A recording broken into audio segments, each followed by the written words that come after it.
బాహాటంగా నిస్సిగ్గుగా నిర్లజ్జగా తన ప్రదేశ్ కాంగ్రెస్ కమిటీ అధ్యక్షుడి మాటల్లో వ్యవసాయదారుల పట్ల రైతుల పట్ల వారికి ఉన్న అవగాహన లేమిని అవగాహన రాహిత్యాన్ని కుండబద్దలు కొట్టినట్టు బయటపెట్టుకున్నది.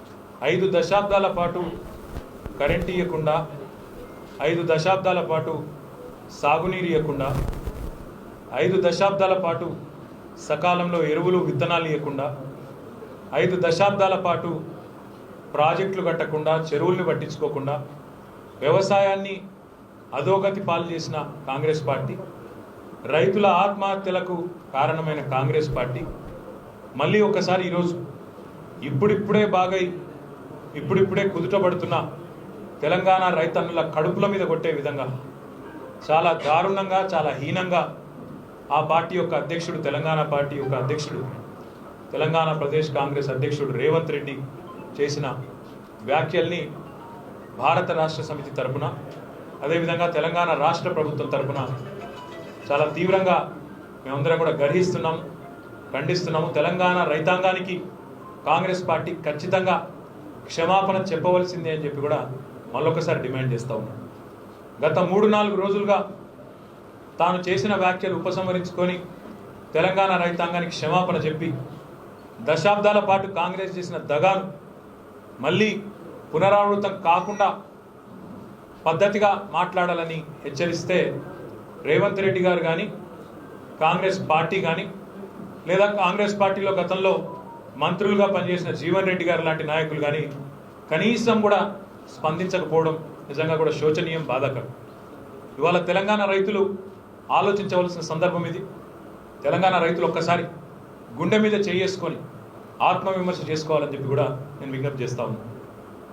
2014కు ముందు, తెలంగాణ రాష్ట్రం ఏర్పడక ముందు, కేసీఆర్ గారు ముఖ్యమంత్రి కాకముందు ఈ రాష్ట్రంలో జగిత్యాల నియోజకవర్గం కావచ్చు, లేదా ఇంకో నియోజకవర్గం కావచ్చు, రాష్ట్రంలో ఏ మారుమూల పల్లెలోనైనా ఎవరైనా పెద్ద మనిషి చచ్చిపోయినా కనీసం వాళ్ళ కుటుంబ సభ్యుడో, బంధువో, స్నేహితుడో ఎవరైనా చనిపోతే ఆఖరికి అంత్యక్రియలకు పోయి స్నానాలు చేసేందుకు కూడా కరెంటు లేని మాట వాస్తవమా కాదా? ఒక్కసారి గ్రామాల్లో ఉండే మా రైతు బిడ్డలు, మా రైతన్నలు, వ్యవసాయదారుల పిల్లలు అందరూ కూడా ఆలోచించాలని నేను విజ్ఞప్తి చేస్తా ఉన్నాను. ఆనాడు కాంగ్రెస్ ప్రభుత్వంలో రోజుకు 6 గంటల కరెంట్ అన్నారు, కానీ ఎన్నడన్నా ఒక్కరోజు 6 గంటలు కాదు కదా 3 గంటలన్నా సరిగ్గా ఇచ్చిన పరిస్థితి ఉన్నదా? ఒక్కసారి గుండె మీద చేసుకొని చెప్పాలని నేను మిత్రులందరినీ కోరుతా ఉన్నాను. కరెంట్ ఇవ్వలేదు, ఆనాడు కనీసం ఎరువులు విత్తనాలు కూడా టైంకి ఇవ్వలేదు. ఒకసారి గుర్తు తెచ్చుకోండి, ఆనాడు వ్యవసాయదారుల పాటలు ఎట్లుండే. ఆనాడు కాలం అయింది అంటే, నాట్లేసే కాలం వచ్చింది అంటే ఎరువుల దుకాణాల ముందు చెప్పుల వరుసలు, మన విత్తనాల దుకాణాల ముంగడ చెప్పుల క్యూలు. నేను చెప్పేది వాస్తవమా కాదా? తెలంగాణ రైతన్నలు ఆలోచించాలని చెప్పి నేను విజ్ఞప్తి చేస్తూ ఉన్నా.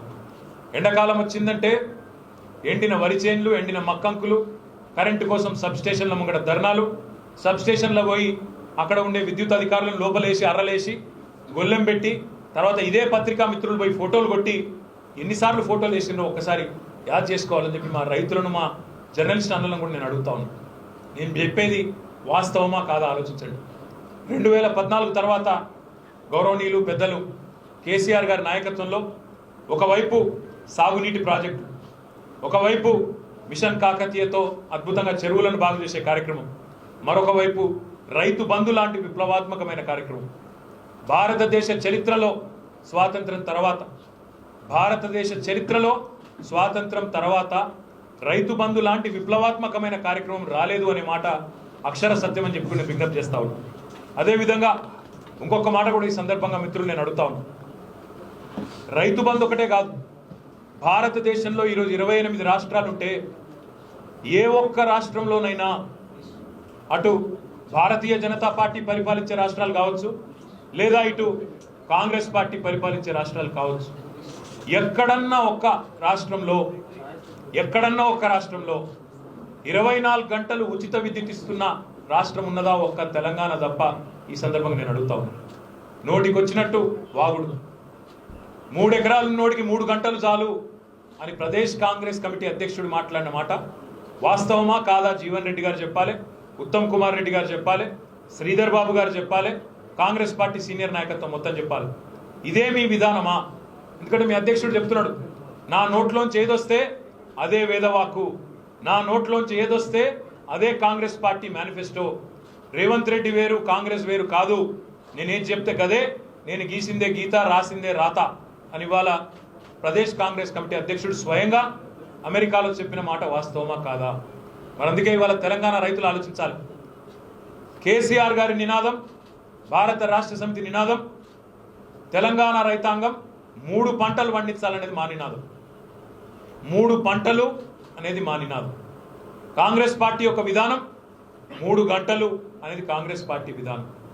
ఏది శ్రేయస్కరం రైతులకు, ఏది తెలంగాణ రాష్ట్రానికి, తెలంగాణ రాష్ట్రంలో ఉండే రైతులకు మంచి చేసేది తెలంగాణ రైతన్నలు ఆలోచించాలి.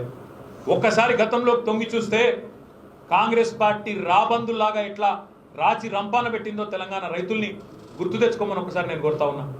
మళ్ళీ కటిక చీకట్ల కాంగ్రెస్ కావాలనా, 24 గంటల వెలుగు జిలుగుల తెలంగాణ కావాలనా ఆలోచించండి. పొరపాటున ఈ దుర్మార్గులు, చిన్న సన్నకారు రైతులు ఉంటారు తెలంగాణలో, 3 ఎకరాలు మాత్రమే ఉన్నోళ్ళే 90% మంది ఉన్నారు. 3 ఎకరాలు ఉన్నోళ్ళకు ఎకరానికి 1 గంట చొప్పున 3 గంటలు ఇస్తే చాలు అని మాట్లాడుతున్న సన్నాసుల మాటలు విందామా? లేదా చరిత్రలో ఎవరూ చేయని విధంగా 24 గంటలు రైతులకు ఉచితంగా విద్యుత్ ఇస్తానంటున్న కేసీఆర్ గారి మాట విందామా? ఆలోచించండి. రైతు బంధు లాంటి కార్యక్రమం తెచ్చిన కేసీఆర్ గారిని విశ్వసిద్దామా? లేదా రాబందుల మాదిరిగా 5 దశాబ్దాల పాటు రాచి రంపాన పెట్టిన కాంగ్రెస్ను మళ్ళీ నమ్ముదామా? నమ్మి కొంప ముచ్చుకునే విధంగా వ్యవహారం చేద్దామా? ఆలోచించమని చెప్పి కూడా రైతులను కోరుతా ఉన్నాం. ఇప్పుడిప్పుడే తెలంగాణ రైతు ముఖంలో కొంత తెలివి కనబడుతున్నది, తేజస్సు కనబడుతున్నది. ఎందుకంటే దశాబ్దాలుగా శుష్క ప్రియాలు, శూన్య హస్తాలు అన్నట్టు కనీసం ఈ అంతర్గామ చెరువును కూడా నింపలేకపోయింది కాంగ్రెస్ ప్రభుత్వం, ఇక్కడ పనిచేసిన మంత్రి గారు. ఇవాళ కాళేశ్వరం జలాల పుణ్యమా అని ఎస్ఆర్ఎస్పికి నీళ్లు ఎదురుపోతున్నాయి ఫ్లడ్ ఫ్లో కెనాల్లో. నేను చెప్పేది వాస్తవం కాదా? కళ్ళ ముందు కనబడతలేదా? ఫ్లడ్ ఫ్లో కెనాల్లో 160 కిలోమీటర్ల పాటు నిండు కుండ మాదిరిగా వరద కాలువ పొంగి పొర్లుతున్న మాట వాస్తవం కాదా? ఎస్ఆర్ఎస్పిలో నీళ్లు నిండుకుంటే పైనుంచి నీళ్లు వస్తలేకపోతే మహారాష్ట్ర నుంచి ఇలా కింది నుంచి కాళేశ్వరం ద్వారా రివర్స్ పంపింగ్ ద్వారా ఎస్ఆర్ఎస్పి నింపుతున్న మాట వాస్తవం కాదా? మార్గమధ్యంలో అంతర్గామ చెరువుతో పాటు 68 చెరువులు నింపిన మాట వాస్తవం కాదా? ఇది కాళేశ్వరం మహత్యం కాదా? ఎస్ఆర్ఎస్పి ఆయకట్టు రైతులకు ఈ విషయం తెలియదా? ఆధారాలన్నీ చూపిస్తాం, సిబిఐ దర్యాప్తుకు సిద్ధం విద్యుత్ కొనుగోలు మీద డాక్టర్ లక్ష్మణ్ చెప్పిండ్రు ఆ రోజు. ఎందుకు ఇవాళ బీజేపీ ఒక్క మాట కూడా మాట్లాడతలేదు విద్యుత్ కొనుగోలు మీద? పీయూష్ గోయల్ వచ్చి మీరు కట్టొద్దంటే ఆయన కట్టిండు. లక్ష్మణ్ పూర్తి స్థాయిలో అవినీతి జరిగింది, ఆధారాలు ఉన్నాయి, సిబిఐ విచారణకు సిద్ధమా అని అడిగిండు. ఎందుకు ఇవాళ డాక్టర్ లక్ష్మణ్ గారు మౌనంగా ఉన్నారు? కిషన్ రెడ్డి గారు ఒక మాట కూడా మాట్లాడతలేడు. మౌనంగా ఉన్నారంటే ప్రభుత్వం చెప్తున్న 24 గంటల ఉచిత విద్యుత్ ఇస్తున్నట్టు ఒప్పుకున్నట్టే కదా. 24 గంటల ఉచిత విద్యుత్ ఇస్తలేరు, 8 నుంచి 10 గంటల కంటే ఎక్కువ రైతులకు వస్తలేదని మా నాయకుడు, మా పార్లమెంట్ సభ్యుడు కోమటిరెడ్డి వెంకటరెడ్డి గారు సబ్ స్టేషన్ల కాడికి వెళ్ళి చెప్పిండు. ఒకవేళ మీకు అనుమానం ఉంటే గజ్వేల్కైనా సిరిసిల్లకైనా నేను వస్తా, మా షబ్బీర్ గారిని తీసుకొని, మా కోమటిరెడ్డిని తీసుకొని. కేటీఆర్ వస్తాడా, కేసీఆర్ వస్తారా, టీఆర్ఎస్ వాళ్ళు ఎవరు వస్తారు? ఏ సబ్ స్టేషన్ దగ్గరైనా చర్చ పెడదాము. గత సంవత్సరం నుంచి రోజుకి ఎన్ని గంటలు రైతులకు ఉచితంగా ఇచ్చిండ్రో అక్కడనే పోయి ఆ రికార్డులు తీసి, లాగ్ బుక్ తీసి అక్కడనే చర్చ చేద్దాము. మీరు 24 గంటల ఉచిత విద్యుత్ ఇచ్చినట్టుంటే మా వెంకటరెడ్డి గారు, మా పెద్దలు జీవన్ రెడ్డి గారు రాజీనామా చేస్తామంటూ సవాల్ స్వీకరించమని నేను అడుగుతున్నా. కాళేశ్వరంలో జరిగింది కూడా అవినీతి వరదలై పారింది, నీళ్లు పారలేదు. కాళేశ్వరం ముసుగులో ఆయన కాళేశ్వరం కట్టినమని రైతులందరినీ బస్సులు వేసి తీసుకుపోయారు. కాళేశ్వరం మూలంగానే అవినీతి నాణ్యత లేక అవినీతితో బలైపోతే మేము పోతామంటే పోలీసులను పెట్టి అడ్డుకున్నారు. మా శ్రీధర్ బాబు పోతే పోలీసులను పెట్టి కొట్టించారు. కాళేశ్వరం కట్టినప్పుడు బస్సులు పెట్టి ఊర్లలో నుంచి రైతులందరినీ తీసుకుపోయి పెద్ద జాతరలాగా చూపించారు కదా. నీ అవినీతికి బలి అయ్యి నాసిరకం పనులు చేసి కాళేశ్వరం కొట్టుకపోతే ఆ ప్రాంత ఎమ్మెల్యే మాజీ మంత్రి శ్రీధర్ బాబు గారు పోతే శ్రీధర్ బాబు గారిని పోలీసులను పెట్టి కొట్టించి తీసుకుపోయి పోలీస్ స్టేషన్లో బంధించారు. ఇప్పుడు పోదాంపా కాళేశ్వరం దగ్గరికి తీసుకుపా. ఆయనలో తీసుకుపోయినావు, కూలిపోయినాక ఇవాళ ఎందుకు తీసుకుపోతావు? నీ అవినీతికి బలైంది కదా కాళేశ్వరము. అదే కదా మేము చెప్పింది.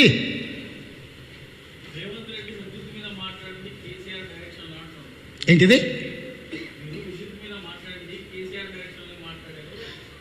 ఎవరంటారు?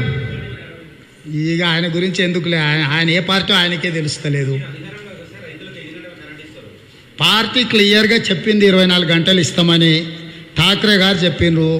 రైతు డిక్లరేషన్ వరంగల్లో చెప్పినాము, హైదరాబాద్లో యూత్ డిక్లరేషన్ చెప్పినాము, ఖమ్మంలో 4,000 రూపాయలు పెన్షన్ ఇస్తామన్నాము, 24 గంటల ఉచిత విద్యుత్ ఇస్తాం రైతులకు. అధికారంలోకి రాగానే 2 లక్షల రూపాయల రుణమాఫీ చేస్తాం.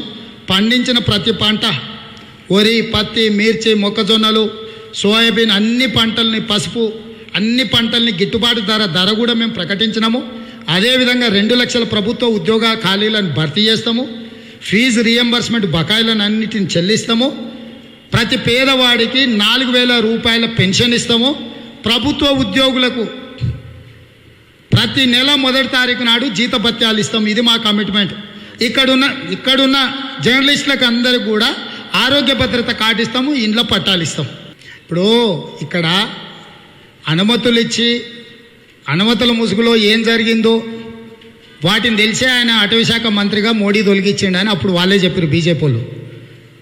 ఇప్పటి దగ్గర మీరు చెప్పిన ఆయనే నాకు చెప్పిండు. కేసీఆర్ ఆయనకు మొత్తం లావాదేవీలు ఉన్నాయో తెలిసి నేను పోయి మోడీకి చెప్పిన, మోడీ ఆయన ఉద్యోగం తీసేసిండు, ఆయన మంత్రి పదవి పోయిందే నా వల్ల అని నాకే చెప్పిండు. కాబట్టి ఇవన్నీ ఏంది పుట్టుమచ్చలన్నీ మేనమామకి ఎరక అని వెనకటికి అంటారు కదా. ఎంత వచ్చిందో ఎంత పోయిందో ఈయనకు లెక్క తెలుసు. ప్రొటెక్షన్ మనీ లెక్క కట్టి తీసుకోనిక ఆయన తీసుకొచ్చి ఉంటారు. నేను ఒకటే అడుగుతున్నా, ఇక్కడ నేను చూపించిన విద్యుత్తు మీద సిబిఐ విచారణను డిమాండ్ చేసిన డాక్టర్ లక్ష్మణ్ గారు ఈరోజు రాజ్యసభ సభ్యులు.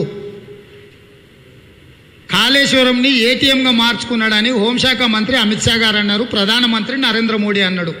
కాళేశ్వరంని ఏటీఎంగా మార్చి 1,000 కోట్ల రూపాయల అవినీతికి పాల్పడ్డారని ప్రధానమంత్రి, హోంమంత్రి చెప్పిండు. దాని మీద ఎందుకు బీజేపీ విచారణకు ఆదేశిస్తలేదు? విద్యుత్తు కొనుగోళ్లలో అవినీతి జరిగింది, సిబిఐ విచారణకు సిద్ధమని అడిగిన లక్ష్మణ్ గారు ఎందుకు మౌనంగా ఉన్నారు? వీటికి సమాధానాలు మీరు ఎత్తుకుతే బీజేపీ బీఆర్ఎస్ ఫెవికాల్ బంధం ఏదో మీకు తెలుస్తుంది. ఇప్పుడున్న పథకాలు కాదబ్బా, కాంగ్రెస్ ఏం పథకాలు అమలు చేస్తుందో ఎలక్షన్ మేనిఫెస్టోలు చెప్తాము. ఇప్పుడు కేసీఆర్ గాడిదలను కాసిండు అనుకో, మేము కూడా పోయి గాడిదలను కాస్తామా? అరే బాస్, నేను అదే చెప్తాను. రైతు బంధు 15,000 ఇస్తాను, ఆ సన్నాసి 10,000 ఇస్తున్నాడు, మేము 15,000 ఇస్తామన్నాము. వాడు కౌలు రైతుకు రూపాయి ఇయ్యలేదు, కౌలు రైతుకు మేము 15,000 ఇస్తామన్నాము. ఉపాధి హామీ కూలీకి మేము 12,000 ఇస్తామన్నాము. ఆ సన్నాసి పాల్పడుతున్న దోపిడీని ఆపితే ఇవన్నీ చేయొచ్చు అని చెప్పినాము. ఇంకా వాళ్ళకు బుద్ధి లేకుంటే ఎట్లా మాట్లాడతారు? రైతు డిక్లరేషన్లో, రైతు బంధు విషయంలో, ఇందిరా పథకం కింద మేము రైతులకు ఆర్థిక సాయాన్ని ఎట్లా అందజేస్తామో మేము వరంగల్ రైతు సంఘర్షణ సభలో రాహుల్ గాంధీ సమక్షంలోనే రైతు డిక్లరేషన్ ఇచ్చినాము. ఒకసారి అది చదువుకోమని సన్నాస్కో కాపీ పంపురు అన్నోడికి.